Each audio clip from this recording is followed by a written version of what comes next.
How to change the battery in a Range Rover remote. First of all, you have to prise the side off.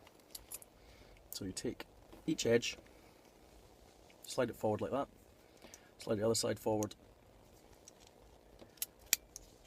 Takes a little bit of practice. The key will then pop out. You now need to do the other side. So you press this button, pull the edge off. The battery is located in here. You pull the compartment out, a little bit fiddly, and there's the battery. It's a CR2032 battery. It's positive side down. You put the new battery in, look at see how it locates, slide it back into the holder, shut the case,